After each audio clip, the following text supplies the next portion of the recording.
We focus on history, culture, religion, art, social, and philosophy of Nusantara. Here, in the presence of Nusantara, we were made to be forgotten about the goodness of ourselves. Because negativity seems to be more interesting for us. Now, I'm Sutoyo Raharto and friends assist you to remind you, to awaken you that we still can find the gems of Nusantara. They are the great sights of Nusantara.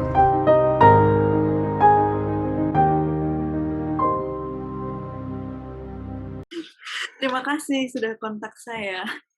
Lo asli Yogyakarta ngambil arsitektur di UGM. Iya betul. Jadi Oh. dulu kuliah di UGM, terus habis itu ke Jepang, sekolah lanjutannya. Oke. Tapi pernah ke China juga ya? Pernah. Jadi itu aku S1 KKN. kerja kedua tahun. Oh, setelah S1, di S1 terus kerja di China 2 tahun. Iya betul. Dan di arsitek orang Jepang tapi kantornya di Cina. Oh, oke. Di Wow. Beijing dan Shanghai. Oh, siapa namanya? Kuma Kengo. Oh, nggak pernah dengar. Oh, iya. Pernah dengar Chang Yonghe ya?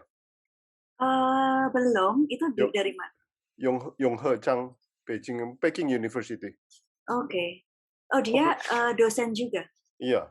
Oke. Kayaknya tahu deh. Jadi dia yang sering arsitekturnya itu batu bata ya?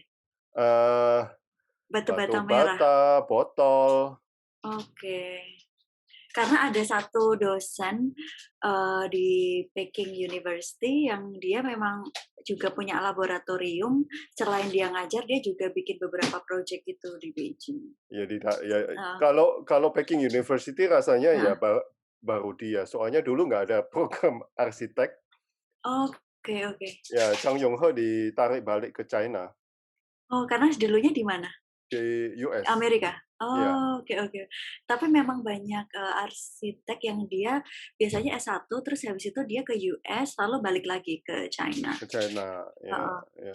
Kayak IMP yang buat Louvre yang di Perancis itu dia juga kan dia lama di US. Kan biasanya kita mahasiswa arsitektur suka kayak seperti ziarah gitu, tapi ke bangunan arsitektur gitu kan. Saya suka ziarah ke bangunan arsitektur.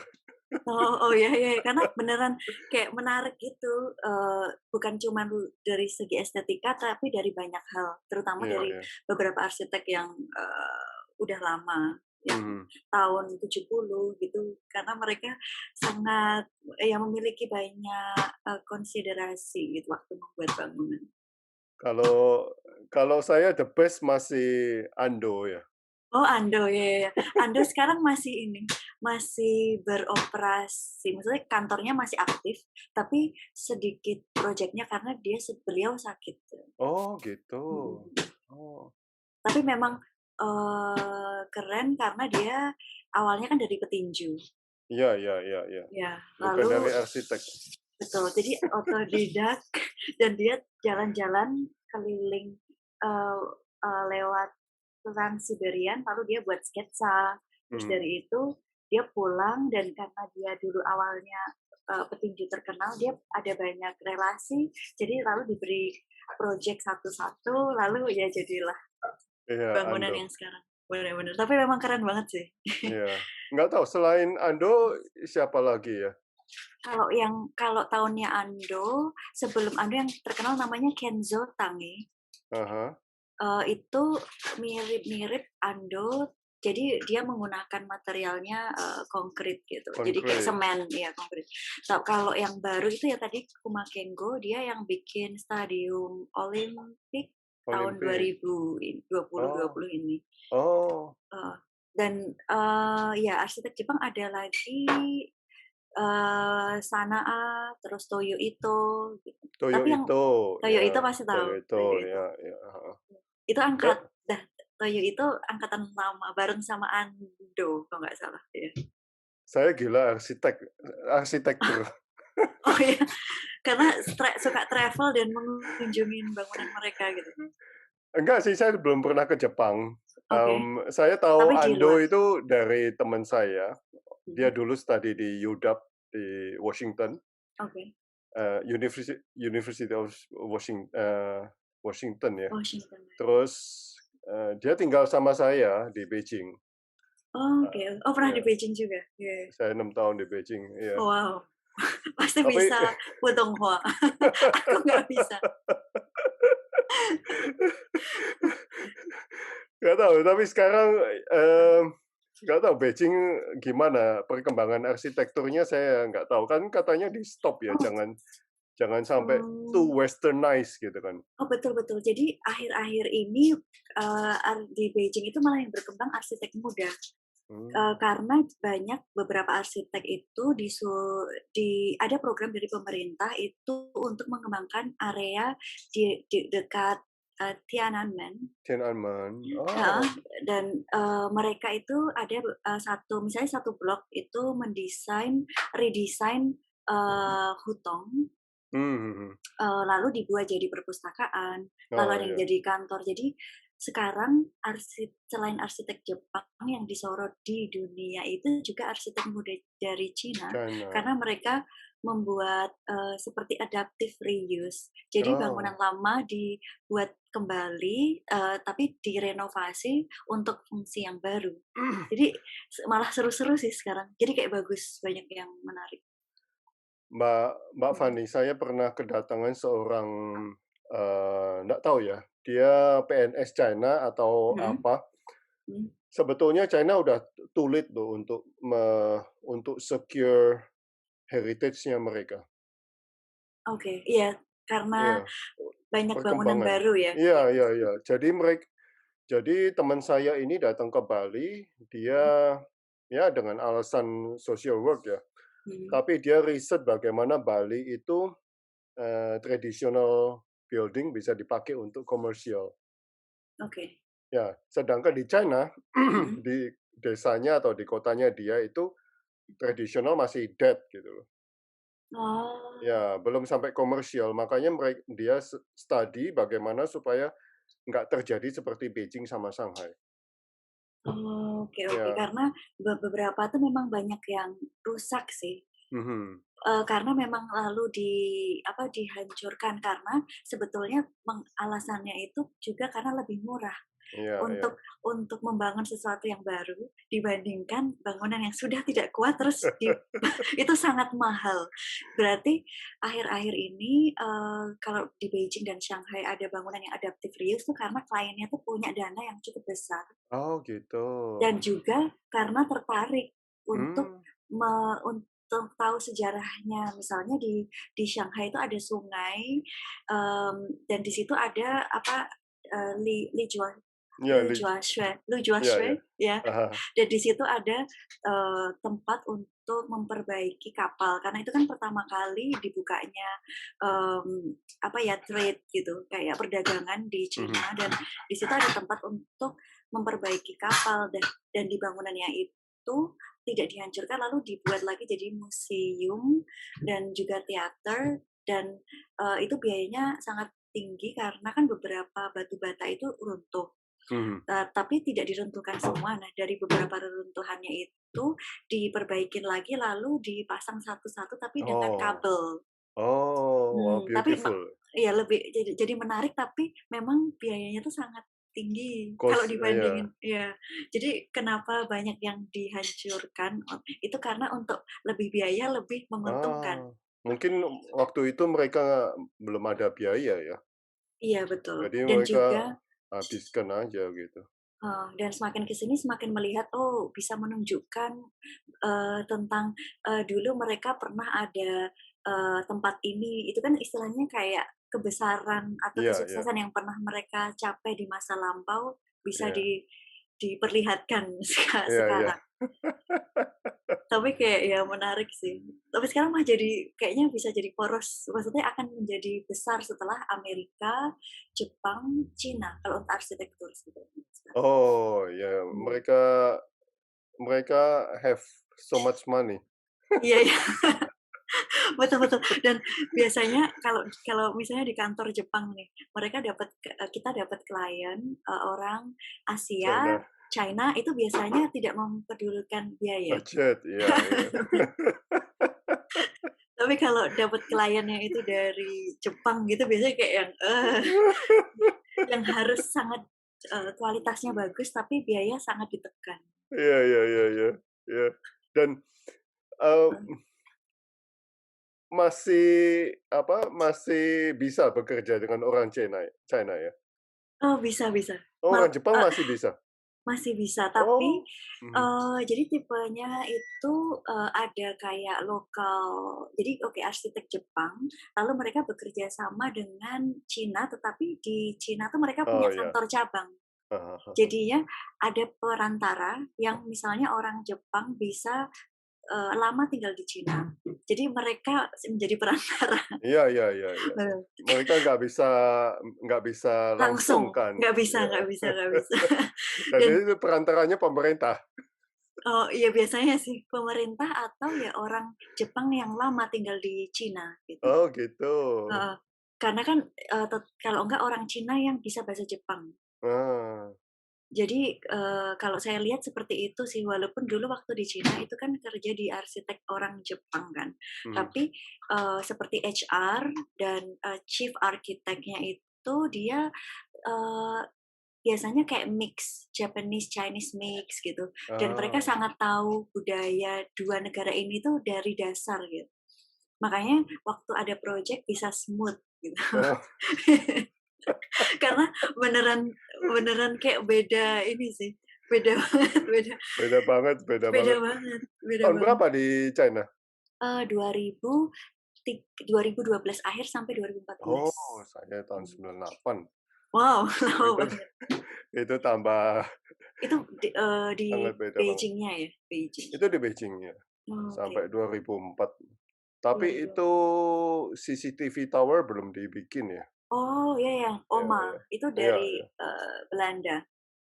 Terus, Mhm. Zaha Hadid juga belum dibikin waktu itu. Oke, yang, Soho Sanlitun. Soho, ya, Soho Ada Sanlitun. lagi kalau pernah pernah ke Harbin. Ah Itu ada bangunan yang membuat itu, muridnya Zaha, tapi orang Cina, Oh namanya, eee, Ma Yasong, oh, dan itu bentuknya mirip Zaha Hadid. saya pengen tanya Zaha Hadid mengapa kok bisa terkenal sekali di China? Karena jadi gini, jadi, karena di Cina itu setiap tempat itu tuh kan ada bangunan yang sangat tua, kayak bangunan bersejarah yang 2000 tahun yang lalu. Ah Lalu tren sekarang mereka itu karena sudah istilahnya karena kita tinggal di tempat yang heritage, kita suka sesuatu yang sophisticated, lalu melihat, seperti di luar angkasa. oh Nah, gitu. karena itu, nah Hadid itu sebetulnya kan dia, bentuk bukan fokus di bentukan sih, dia memang terlihat sangat sophisticated karena dari semua hal, dari penghitungan bangunan, karena dia sendiri kan awalnya itu dari jurusan matematika. Mmm, Jadi, bentukannya itu sangat dinamis, dan itu yang, membuat sangat ikonik. mmm, Punya ikon yang besar dan, beberapa project di China itu mencari beberapa arsitek yang, bisa membuat suatu bangunan yang sangat ikonik. iya iya iya iya. Jadi, banyak sekali projeknya, kayak di mana ya, eee, teater, ada teater Teater, oh juga, iya iya iya. di Yang Guangzhou oh Guangzhou di di ya ya ya, saya kayaknya. tahu. Mhm. Terus ada Soho Sanlitun, lalu, banyak kampus tapi kampus itu kalau nggak salah di Hong Kong, kampus. Lalu di Makau juga ada, ya. Dan iya, si Ma Yansong itu mirip Zaha, jadi ada banyak juga projeknya. Oh, Mbak Fani tahu ini, yang opera yang di Mhm. Tiananmen ya? Ya, ya. Ya, Tahu. telur. Yang telur ya itu Ya. arsitek dari Perancis yang sangat sophisticated. Tapi akhir-akhir ini juga di Cina ada banyak bangunan yang bentukannya tuh betul-betul seperti UFO gitu di luar angkasa. Itu juga ataukah mereka mengambil pengrajin dari luar Cina atau dari Cina itu kurang tahu sih. Tapi pastinya beberapa orang lokal. Crazy kalau kita ngomong soalnya mereka lagi developing ya. Iya, dan Developing, have a lot of money, ya. Semuanya betul betul. hmm. Jadi kayak kan waktu saya di arsitek Jepang di Cina, lalu ke Jepang, lalu kan kerja di arsitek Jepang itu juga ada banyak project dari Cina. Oh. Dan banyak sekarang studio arsitek, istilahnya star architect, itu istilahnya seperti top arsitek itu di Jepang yang mereka dapat project di Cina, dan biasanya sekarang itu tiap kota mereka punya kompetisi. Pemerintahnya itu membuat kompetisi untuk membuat city hall, teater, dan itu ada terus tiap tahun. Misalnya ada satu contoh di daerah Jinan, itu mereka akan membuat teater gitu, dan mereka bilang pemerintahnya kalau di Jinan itu terkenal dengan keramik, lalu mereka pingin si arsitek yang membuat nanti itu memaksimalkan keramik. Jadi material bangunannya keramik, nah seperti itu. Udah diplot di masing-masing, jadi kayaknya sampai beberapa tahun ke depan akan sangat futuristik gitu. Oh. Karena setiap tahun mereka selalu membuat kompetisi dan hire arsitek dari Eropa, Jepang, dan beberapa dari Cina. Ya, soalnya mereka mau mengadopsi ilmunya kan. Iya betul. Mereka kan belum. Iya benar. Mereka sebetulnya belum kuat. Benar. Seperti Bird Nest Olympic. Oh iya. Ya, itu kan juga. Itu arsitek. Itu juga. Ya, arsitek kan Foster ya. Bu, itu ini Herzog de Meuron itu dari Switzerland, tapi dia kerjasama dengan Ai Weiwei. Ya, sama China juga. Harus dimasukin ya. Benar. Oke, saya mulai ya. Oke. Selamat siang, Mbak Fani Atmanti, seorang desainer based in Tokyo. Architecture sebetulnya. Iya betul, arsitek. Desainer based in Tokyo ya. Mengapa Tokyo, Mbak Fani? Ceritanya panjang. Jadi, dulu waktu kuliah di UGM itu kan kita memiliki, setiap mahasiswa itu memiliki masing-masing keahlian. Ada yang satu bisa mendesain dari gambar tangan, lalu membuat maket, lalu difoto. Lalu ada yang bisa mendesain langsung dengan komputer, dan semua dengan komputer tanpa maket apapun. Dan waktu itu waktu kuliah di UGM itu merasa skill di komputer tuh sangat minim. Dan terus ada workshop dari beberapa universitas, ada dari Eropa, Amerika, dan Jepang. Nah, dari salah satu dari 3 workshop ini yang saya ikutin kayaknya paling cocok Jepang gitu. Karena waktu lihat workshopnya, kegiatannya itu mayoritas dengan manual. Jadi mendesain dengan tangan, terus membuat maket. Nah, dari itu waktu kuliah S1 ikut program namanya OSEP, tapi itu membuat kuliahnya jadi 5 tahun, karena 1 tahun untuk di Osaka University untuk penelitian tugas akhir, lalu pulang untuk wisuda gitu. Nah, dari itu lalu melihat kayaknya skill dan kemampuannya itu tuh cocok dengan aliran di Jepang gitu. Dan juga waktu itu saya di UGM sangat sedikit mata kuliah tentang arsitektur vernakular tradisional seperti rumah tradisional. Lalu waktu ke Jepang itu menarik karena mereka bisa membuat ada bangunan yang sangat modern, tapi ada juga seperti adaptive reuse seperti di Kyoto, ada bangunan-bangunan yang sudah 150 tahun lalu mereka renov lagi jadi bangunan modern tapi masih bisa dilihat bagian-bagian tradisionalnya. Karena tertarik itu pemikiran tradisional dan modern, lalu selalu ke arah Jepang.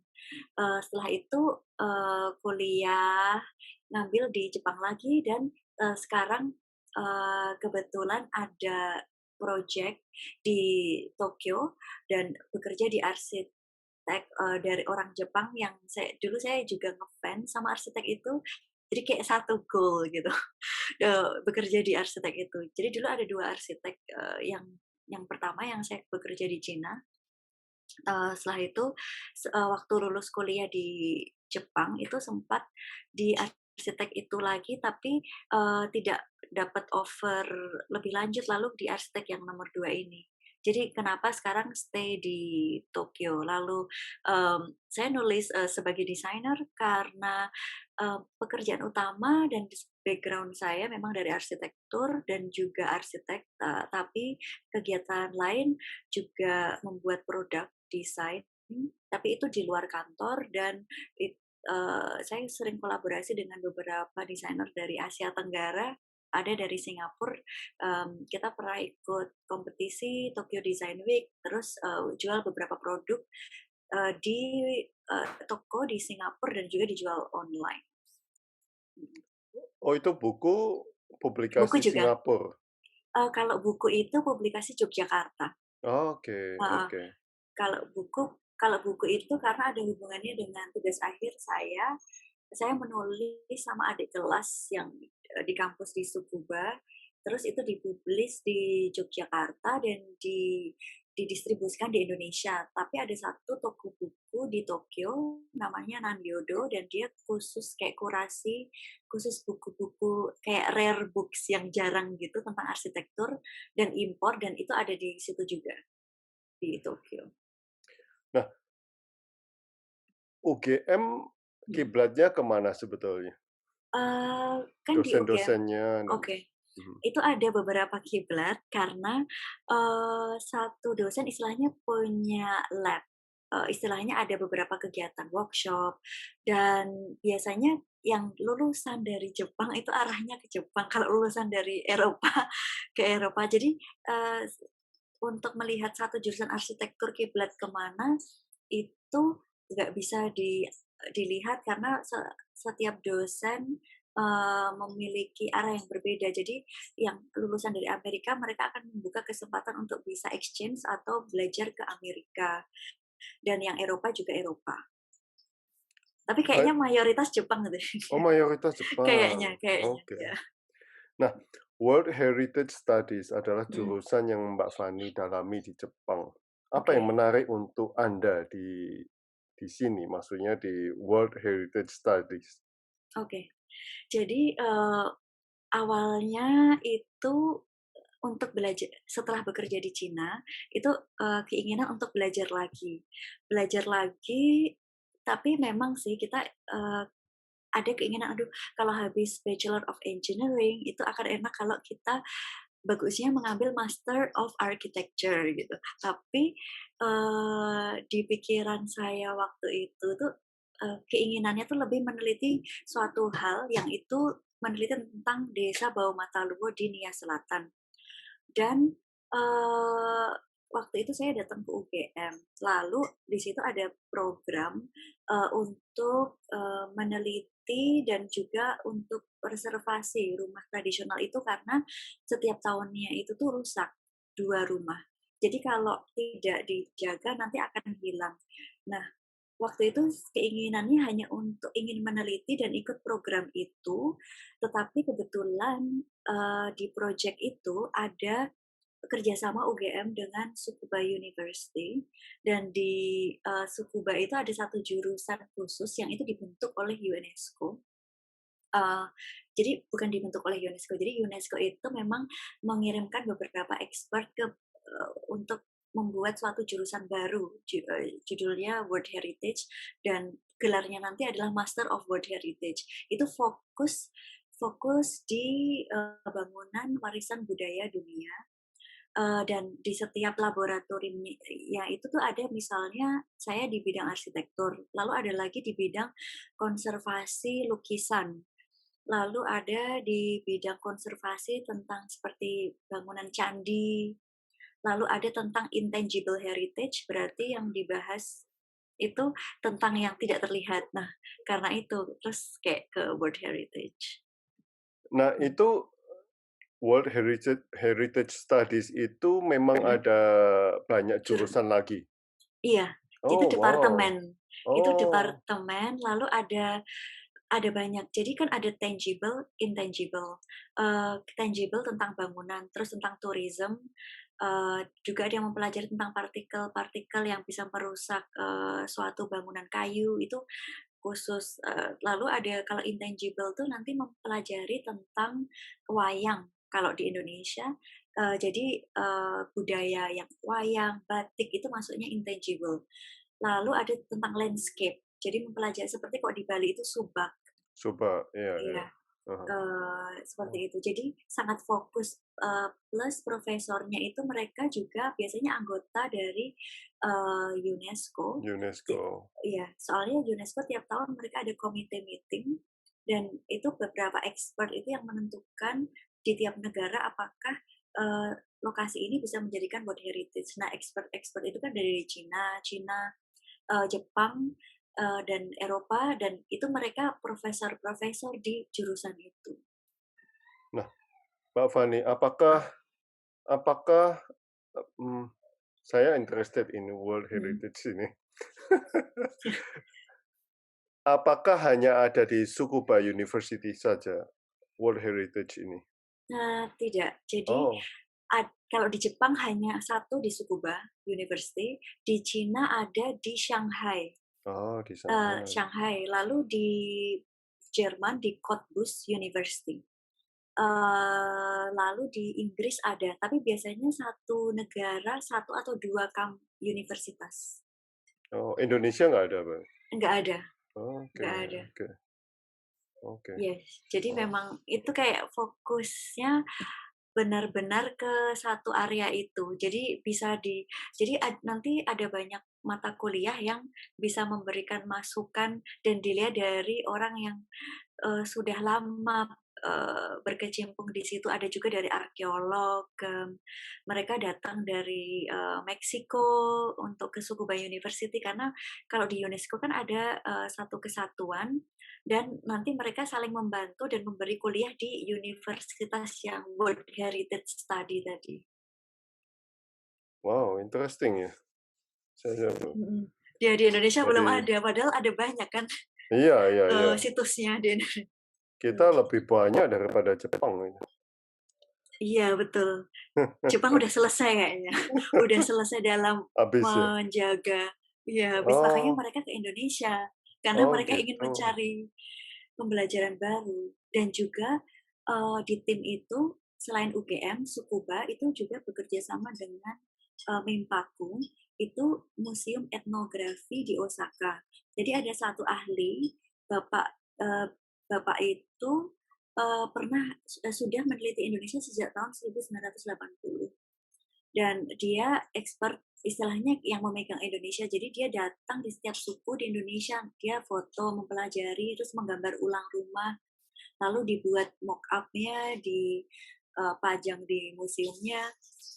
Terus nah dia memberi masukan di situ karena dia sudah mengamati dari tahun 80 dan melihat apa yang terjadi dan mengapa kerusakan itu terjadi, bisa karena bencana alam atau karena ada program-program dari politik, misal pemerintah misalnya ada pemberian material baru, lalu masyarakat jadi wah ada material baru, mereka membuat bangunan baru, lalu sedikit meninggalkan apa yang mereka punya, semacam itu. Oh, oh. Hmm. Kita sebetulnya nggak habis ini Iya untuk benar, banyak banget heritage karena heritage Indonesia iya, kan. betul Kita betul. ngomong Sumatera saja udah nggak habis-habis mungkin. Iya Nah, betul, banyak sekali. mengangkat budaya Nusantara Hmm. atau memang budaya Nusantara mempunyai teknologi yang sangat advance untuk diteliti oleh Anda? Hmm. Waktu memilih di bawah mata Luo itu karena sebelum melihat teknologinya ya, saya tinggal lama di Pulau Jawa dan di situ bangunan tinggi yang pernah saya lihat ya bangunan modern seperti department store gitu, kayak mall. Tetapi bangunan tradisional ya berarti bangunan prasejarah. Tapi kalau bangunan kayu itu baru pertama kali lihat di desa tersebut. Jadi Desa Bau Mataluo itu aksesnya kalau dari Jakarta ke Medan lalu naik pesawat kecil ke Gunung Sitoli Nias, lalu dari situ naik mobil sekitar 4 jam, lalu naik naik ke desa itu dan kaget karena di desa itu modelnya tuh lorong, di tengah itu ada jalan besar, terus bagian tengah itu ada yang lompat batu dan kanan kiri rumah, jadi berhadapan dan bentuknya kayu semua dan sangat tinggi. Jadi tingginya itu sekitar 10 meter.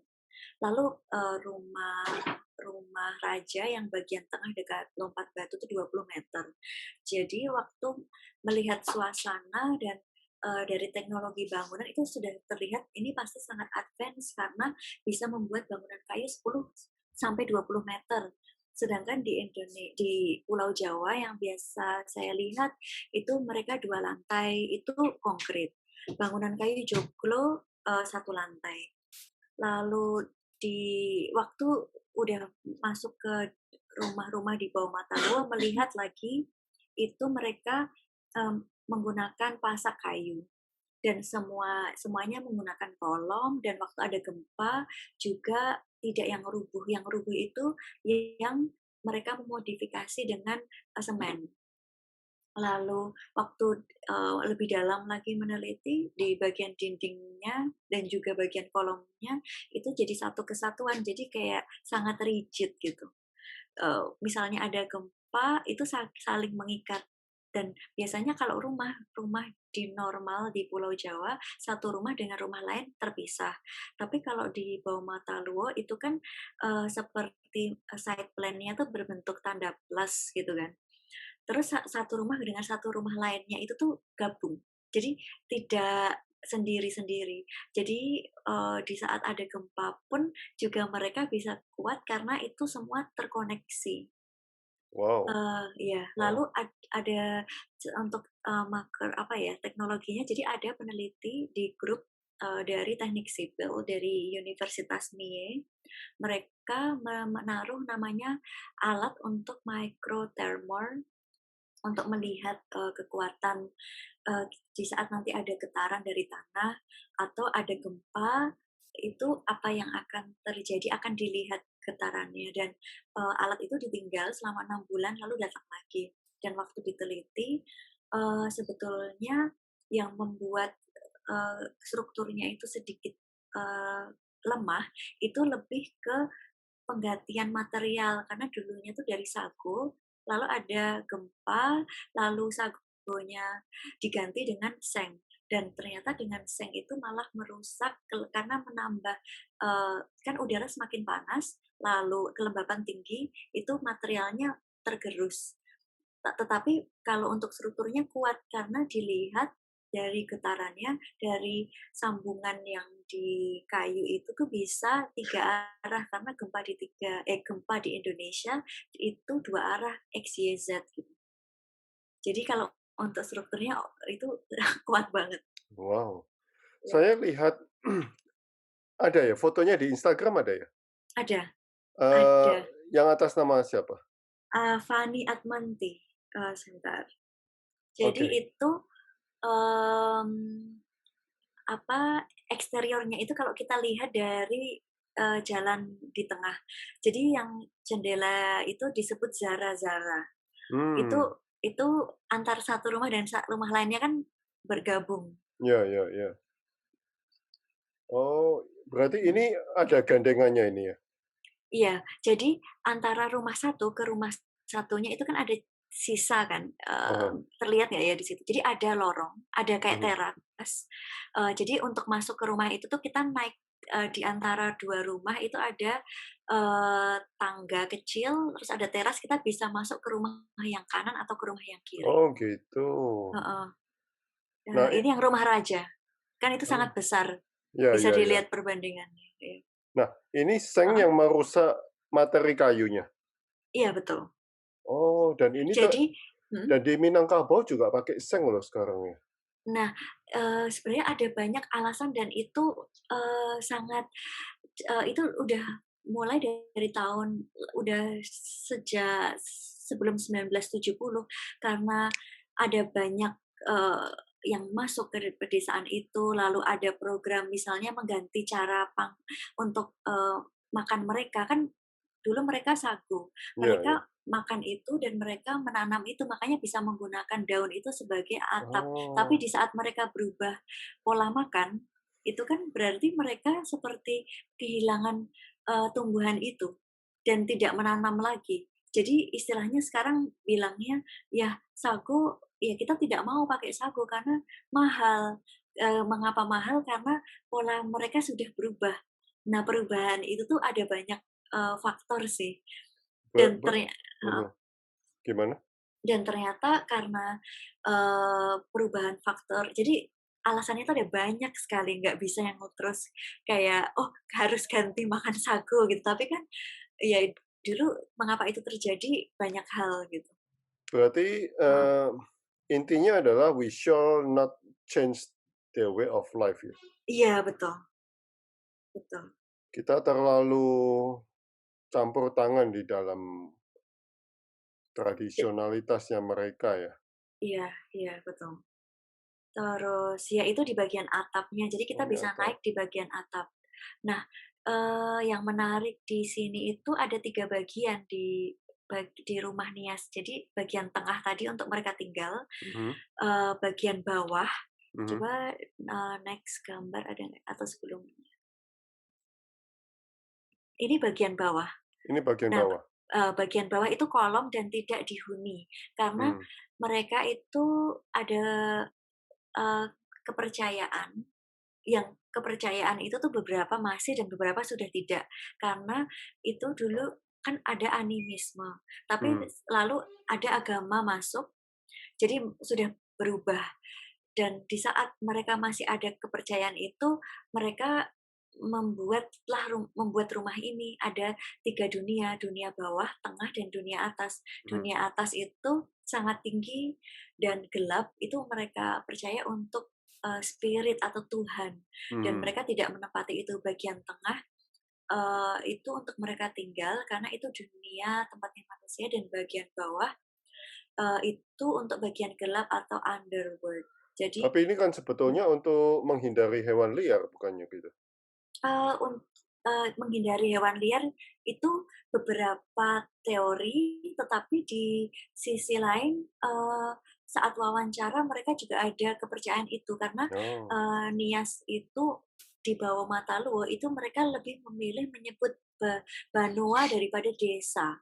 Karena desa itu kata-kata bahasa Indonesia yang artinya itu oke, suatu wilayah dan ada beberapa perumahan lalu itu suatu desa padahal, harusnya tuh Banua, Bau Matalu itu sebuah Banua itu dunia. Jadi kayak mereka percaya itu tuh they live in dunia the mereka. world. Yes yes Oh, yes. oke oke. Jadi, ada hal seperti itu. Ini bagian atapnya, Bagian atap ini. heeh, Ini itu bagian bagian bawah, bawah. ya. Ini ngitung Lalu apa ini? jadi kan saya menggambar ulang semuanya, jadi dihitung satu-satu. Oh, wow Ka wow. kayak ukuran kolomnya, kolom satu ke kolom satunya berapa, terus habis itu dibuat untuk 3 dimensinya untuk membentuk Ada gambar yang tadi. Heeh. kolom satu dengan kolom satunya ada pakemnya nggak? Eee, ukurannya sedikit berbeda, Oh, tetapi sedikit berbeda. ini simetris. Oke. Jadi nggak yang terus panjang kanan, jadi lebih simetris, tapi yang ukuran agak sama itu, diameter kolomnya. Karena itu dari satu pohon gitu, sekitar Hmm, ya. 25 senti. Nah Nah, ini. ini di bagian tengah, ini yang kiri itu kan zara-zara, jendela untuk lihat keluar. Oh, Nah, ya ya ya ya. terus, di tempatnya ada kamera Eee, itu tuh biasanya duduk, tempat untuk duduk kalau ada pernikahan. Tapi kalau untuk menerima tamu, mereka nyaman duduk di tempat yang bertiga ini. Adik itu 2 teman saya sama 1 pemilik rumahnya. Dan, Oh, ini di bagian tengah, bagian, mereka tempat tinggal itu untuk semua pola, kehidupan. Jadi kegiatan. dari lahir, tumbuh besar, menikah, meninggal di situ. Hmm,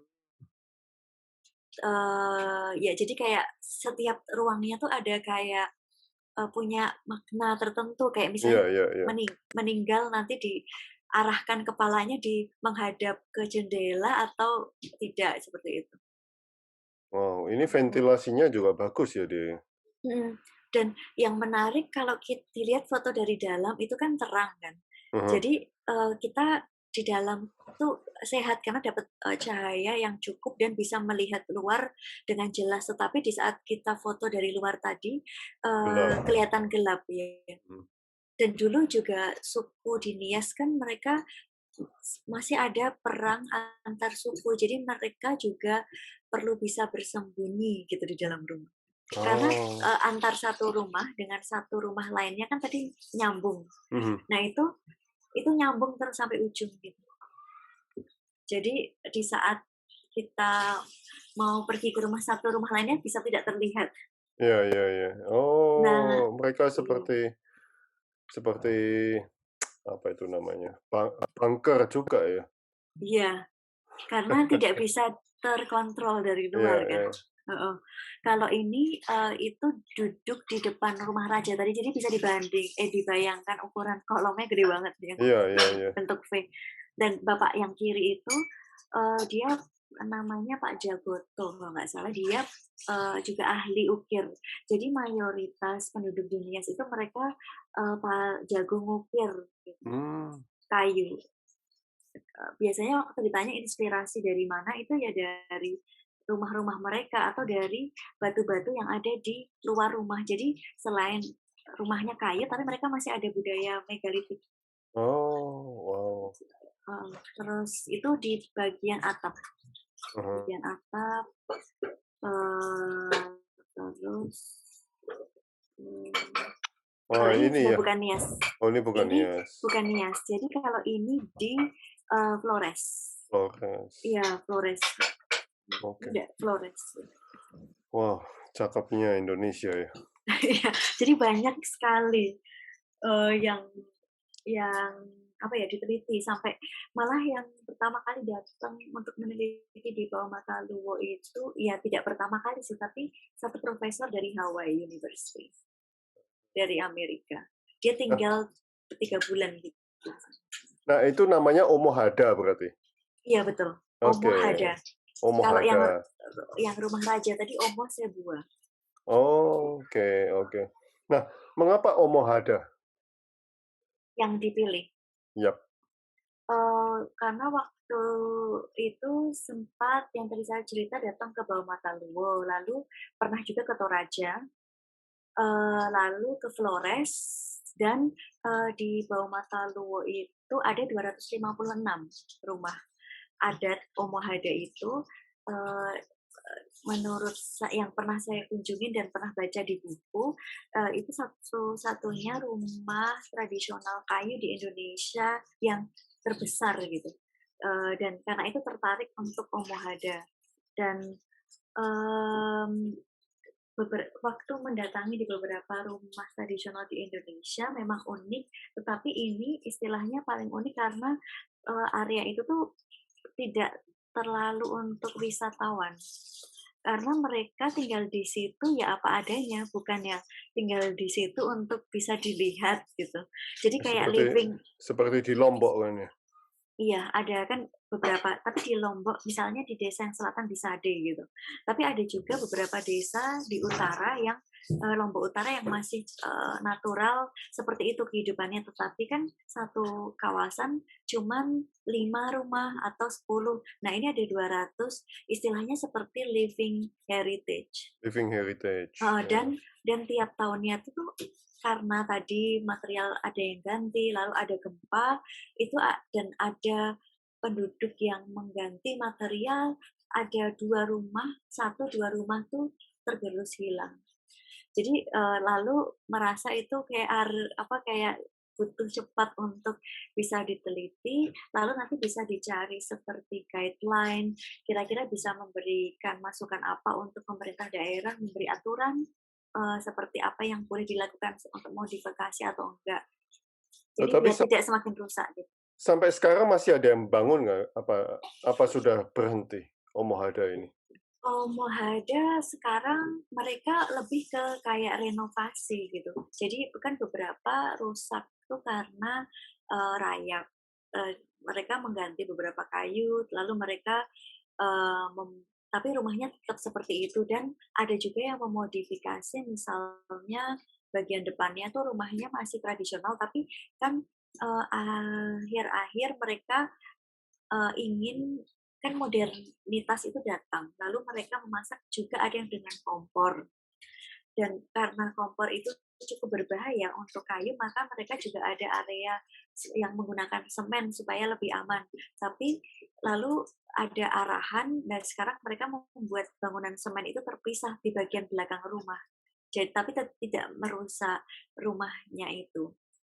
Nah, kalau untuk aturan-aturan itu sebetulnya beberapa peneliti itu juga udah dan juga kepala desa dan pemerintah daerah di Nias juga sudah membicarakan itu setiap saat. Jadi mereka sekarang lagi dalam proses seperti sosialisasi di saat mereka mau modifikasi sebaiknya seperti apa gitu. Oh gitu. Wow. Hmm. Nah, ini saya pertanyaan nomor 4 ini salah ketik ini. Oh iya ya. Apakah ada persamaan atau perbedaan? Ditulisnya perusahaan sama. Oke. Apakah ada perbedaan atau persamaan Omohada dengan Minka, rumah tradisional Jepang? Silakan. Persamaan yang sebetulnya ada, yaitu di sambungan kayu.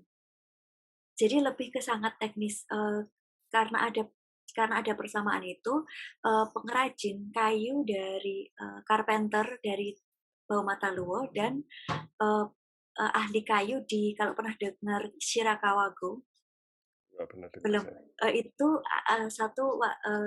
situs warisan dunia di, daerah di Jepang di dekat mana di daerah Gifu Prefecture, itu bisa entar bisa cek, itu mereka mengadakan exchange. Jadi, Kapan? beberapa tahun 2000 Oh, tahun 2014, jadi ada, mereka mengadakan exchange untuk melihat masing-masing desa. Karena juga melihat ada kesamaan kan juga beberapa profesor di Jepang datang ke Indonesia dan melihat ada kesamaan gitu.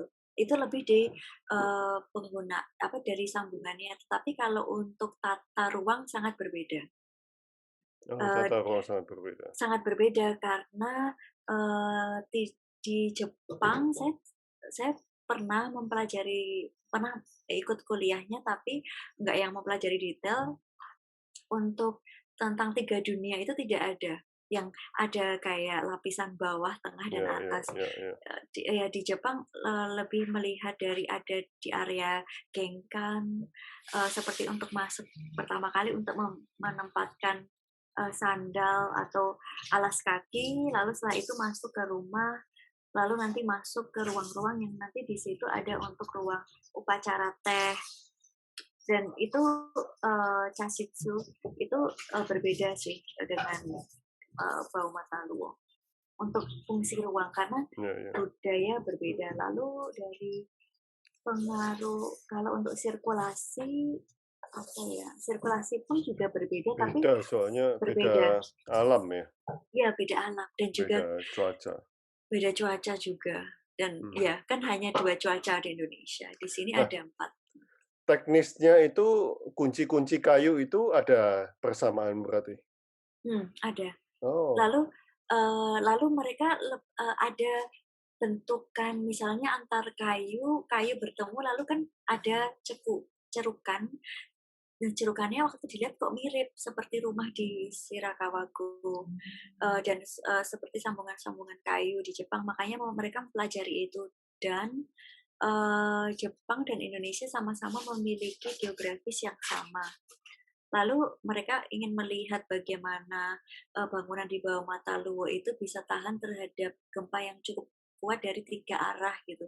Sedangkan di Jepang gempanya lebih sedikit aksisnya. Kayaknya mereka ingin mempelajari itu.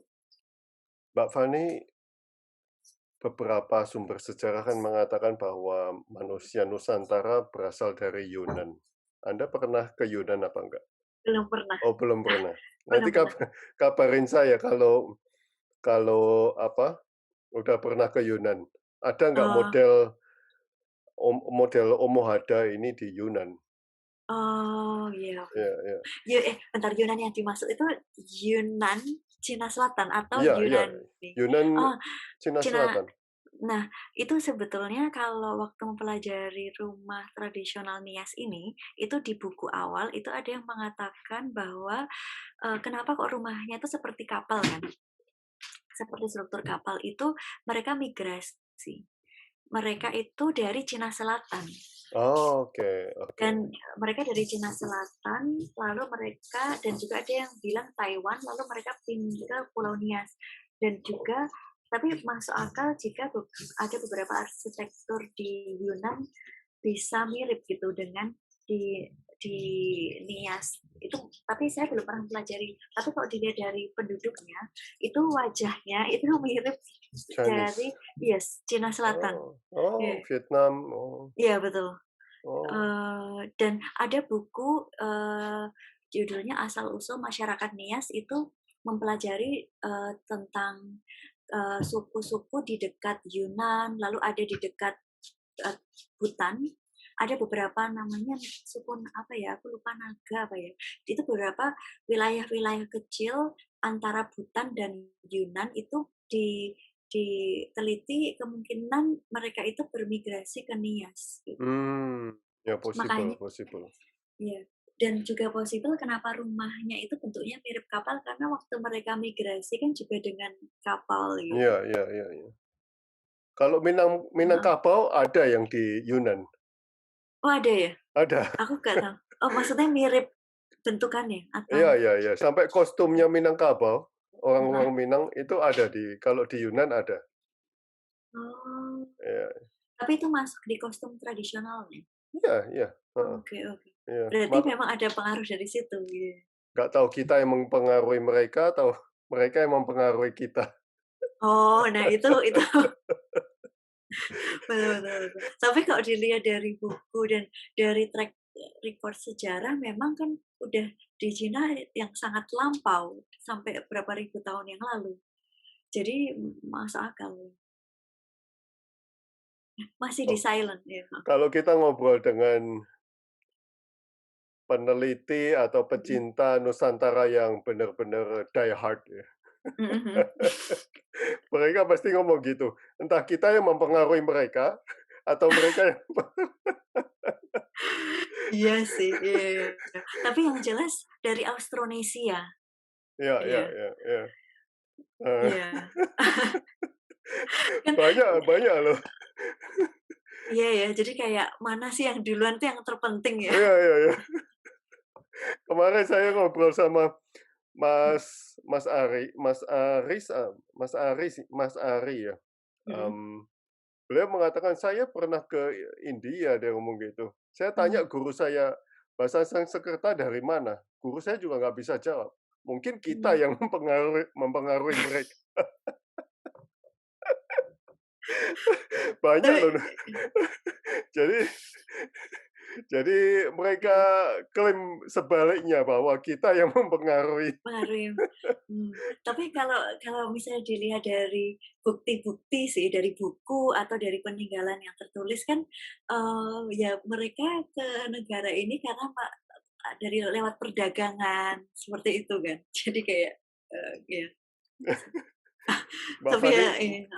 Mbak Fani, saya belum pernah ketemu penelitinya, tapi ini mungkin untuk Mbak Fani penting.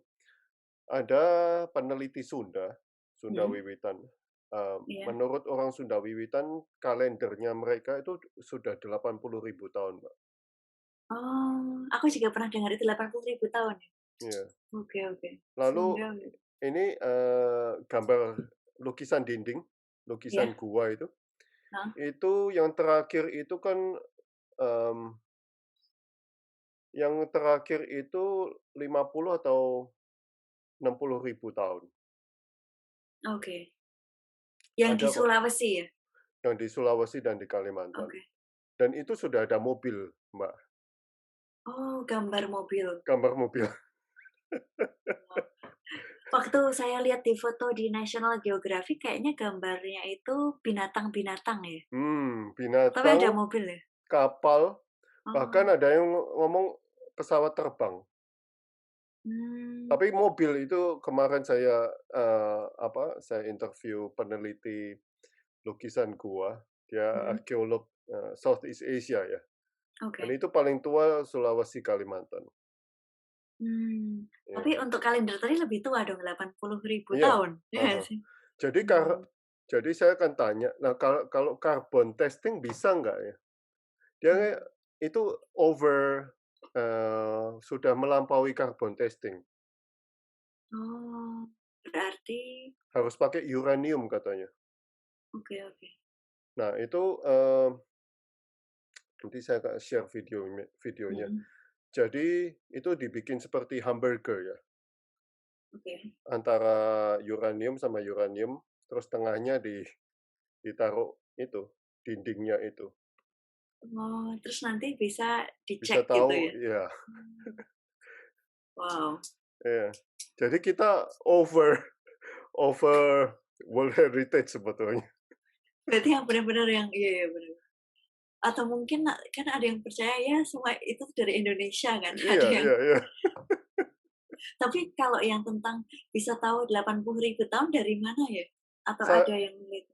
saya mau interview orangnya, tapi dia Oh, ngomong, "Kesini aja Pak, saya jelasin perhitungannya."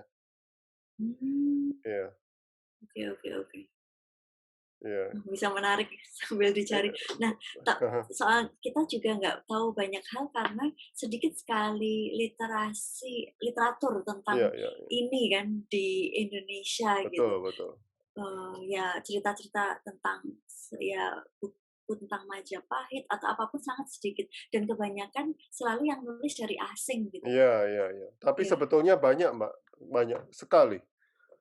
Kan mmm, makanya saya, wawancara ini sebetulnya mengungkap apa, sejarah yang beberapa hilang, event yang hilang, atau dan mereka ternyata, kan kalau orang Jawa kan percaya kitab kitab teles itu, heeh heeh.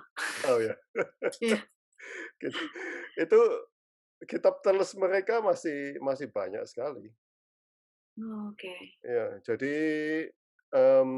kalau di penelitian kan tidak harus referensinya kan tidak harus buku, Mbak, ya kan? Wawancara juga bisa. Wawancara, ya, Bener. ya, ya. Nah, manusia lokal atau orang lokal masih masih ada ajaran-ajaran itu. Mmm.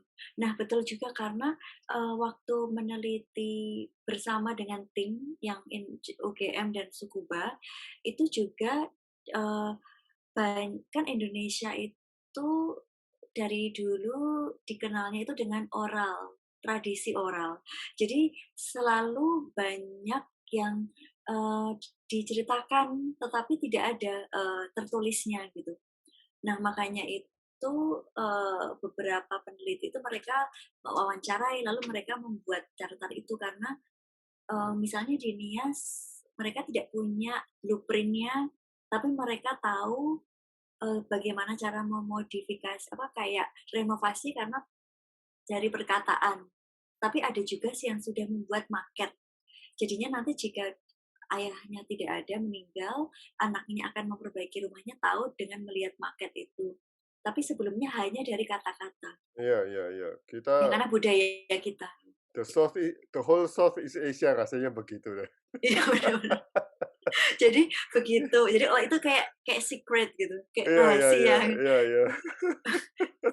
Kalian kalau mau meneliti ya harus tahu, harus bisa bicara dengan Manusianya, kita. iya, Iya. Ya heeh. tapi itu menarik juga sih. Kan kalau di Inggris semuanya pas apa, kayak banyak, di Eropa itu ada banyak kan Kitab, buku-buku ya ya buku, betul, kitab iya, gitu. dokumen, iya. Iya iya. yang ini yang hilang karena kata-kata lalu hilang kan. Itu ya, apa ya, salah satu budaya tradisi kita ya.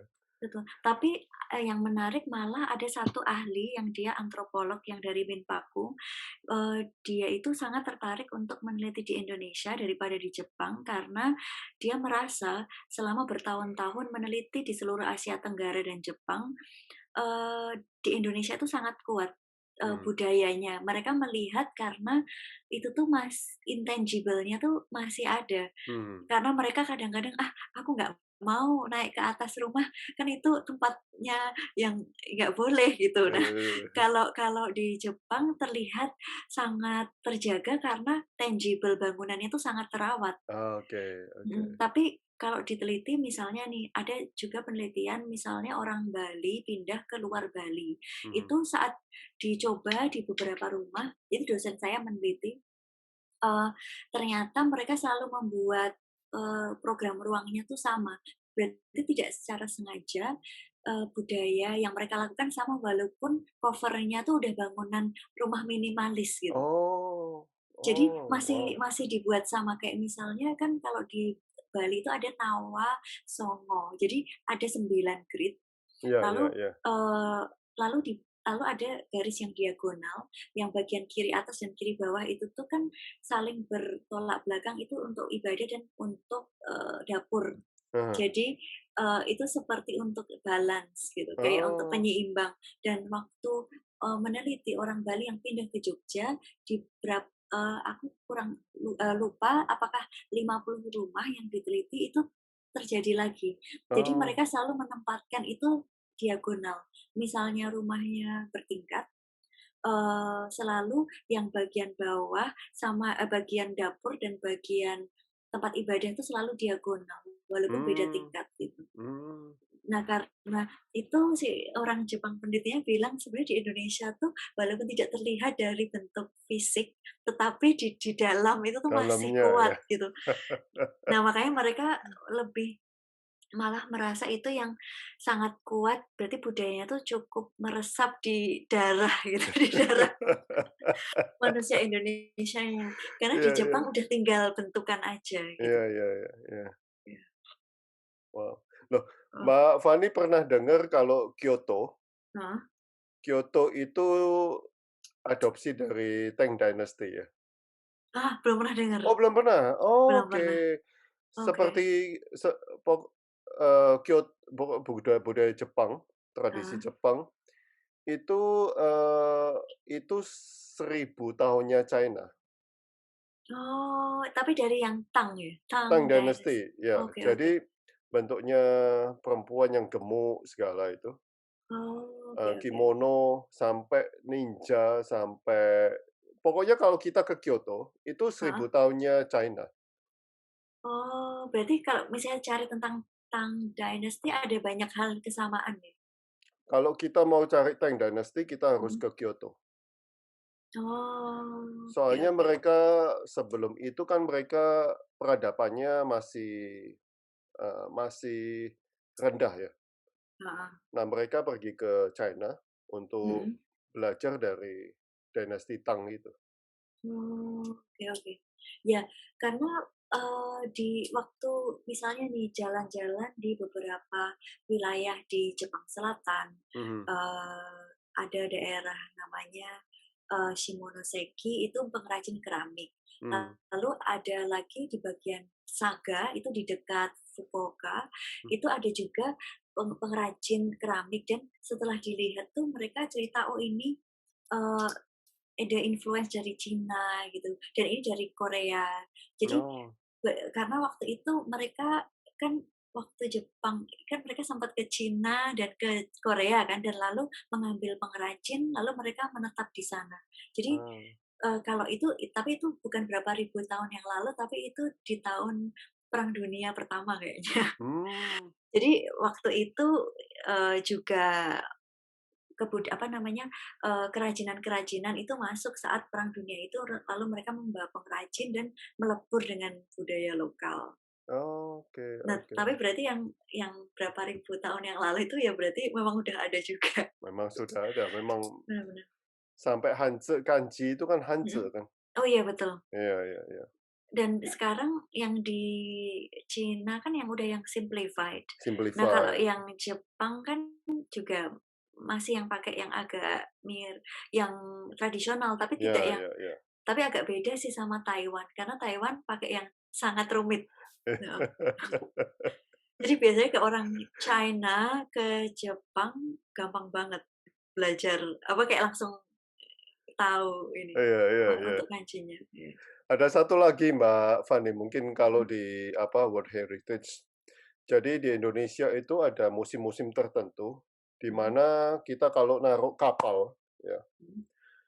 kapal itu bisa kena angin jalan sendiri ke China, sampai ke Taiwan, sampai ke Jepang, Korea sana. Oke. Nah, ada satu musim di mana kita taruh kapal, kapal itu jalan sendiri sampai ke Hawaii. Oh, oke oke. Ada satu musim di mana kita taruh kapal, kapal itu ke New Zealand. Oke. Nah, yang satu lagi ke India sama Afrika, Mmm, ya. Dan itu Indonesia punya musim itu. Jadi we are the center of the world. dan itu musimnya apa ya? Mereka Ada ada yang meneliti tentang ini, saya oh, kenalkan oke nanti. oke. Iya, Oke oke oke. uh-huh. Oh, menarik ya, baru tahu. Jadi So, kayak dari anginnya itu ya? ya dari anginnya itu. So I have to reverse your Main.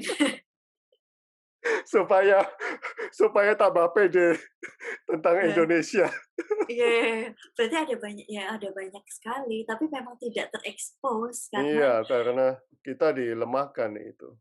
betul. Dan Heeh, juga kan di Pulau Jawa, dan di Pulau Jawa kan dulu, juga pusat, waktu Belanda ke Indonesia membuat pusat pemerintahannya di sini. Jadi mhm, ada, ya sudah sangat istilahnya lebih modern, lebih termodernisasi dibanding di beberapa pulau. Tapi makanya waktu datang ke beberapa di Flores, Nias, itu kagum banget gitu dengan apa yang teknologi yang mereka punya dan baru pertama kali lihat, iya, seperti itu.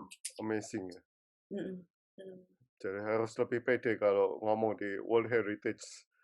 Iya, karena Indonesia punya banyak banget, bisa mengalahkan Italia, walaupun yang membuat dulu Italia sih, UNESCO. Karena di Italia kan setiap tempatnya selalu jadi World Heritage ya. Oh, really? Ya. Mhm, Oh, padahal kita lebih banyak loh. bener bener, betul, jadi World Heritage. Wow. Karena susah diakses kan, yang di tempat kita. Ada di Papua, terus yang Iya, sekarang lagi yang ya di Sulawesi itu yang gua itu ya aku kurang tahu masuk World Heritage atau belum. iya, masuk masuk masuk, kita ya katanya Tentatif. kita break the record for many years sebetulnya, Mmm, untuk lukisan gua itu. betul. Iya Jadi iya. lukisan gua ada, yang bentuk rumah tradisional ada, Oh, you have to jadi come back, banyak you have to come back. iya. Terus kayak setelah biasanya kan kadang-kadang kita tidak melihat itu kalau kita berada di negara Iya itu. iya iya Tapi di iya. saat kita di luar, oh, jadi kayak terselot. Ya ya, ada banyak banget. That's what I'm doing actually.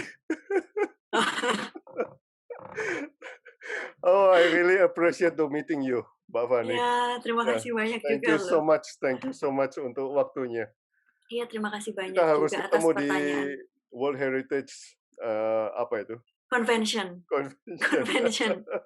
Yang I've untuk berikutnya iya, mereka lagi, ini sekarang membuat dokumen untuk kota Yogyakarta. Kota Yogyakarta. Iya, kota Yogyakarta. Mereka lagi membuat itu, proses itu, karena ya satu kawasan itu, dari Kerajaan Mataram, terus ada juga dari enggak, apa, bukan cuma satu bangunan, tapi juga terintegrasi juga dari ada beberapa tumbuhan yang mempengaruhi Oh, dan iya banyak iya. hal. aksis kayak satu aksis dari yang laut dan gunung dan banyak hal. Juga ajaran-ajaran di Jawa. Cuma Mataram aja satu kehidupan belum habis, Mbak. Iya, yang lainnya masih banyak. Okay. Oke. I'm really amazed. Wow. Tolong kabarin saya kalau ada kegiatan di World Heritage, Pak. Oke. We have to show off. Bahwa ada banyak banget yang menarik di Iya. Indonesia gitu.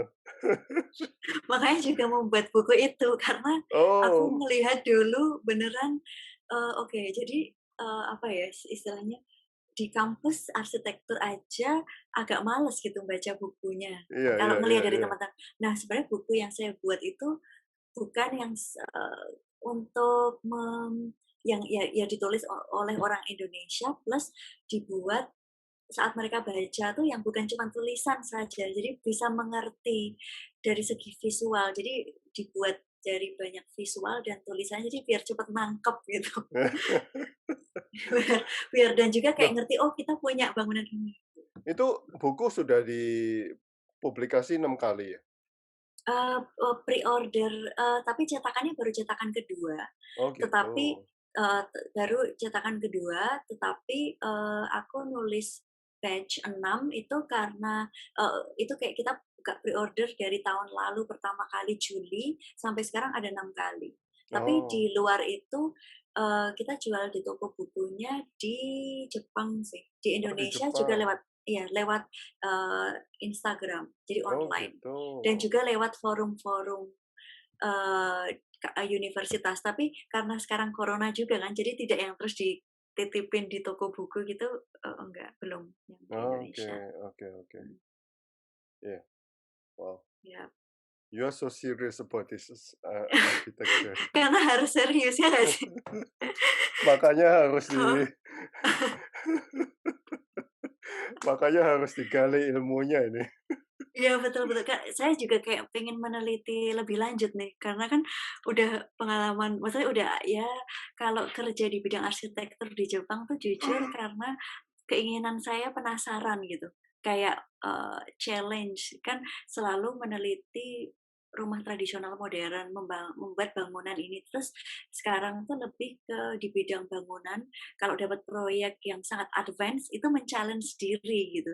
Tetapi, itu untuk challenge skill, tetapi keinginan berikutnya ingin meneliti lebih dalam lagi di beberapa bangunan tradisional di Indonesia, itu kayak rencana ke depannya gitu. Dari Oh, lebih kan kemarin baru yang tangible kan, iya iya iya ini iya. lebih dalam lagi kayak misalnya kalau di Bali itu mereka bisa menemukan mandala gitu. Mhm mhm. Mandala dan kalau di Nias itu bagaimana, itu belum. Saya pengen tahu, kayak ingin mencoba. Iya, agama lokal kita masih banyak sekali yang harus digali. Iya betul. Terima kasih Mbak Fani atas waktunya. Iya terima kasih Terima banyak kasih, so atas amazing, pertanyaan. so amazed Terima ini. kasih. Terima kasih walaupun cuma singkat ya. Kita nanti ngobrol di WA. Oke oke. Kita Terima kasih ketemu di banyak. Tsukuba Oke. Atau di Tokyo atau di Tokyo. atau Thank you. Indonesia. Ya, Ya, thank you terima Mbak Fani. kasih. Ya, Ya, bye-bye. bye-bye.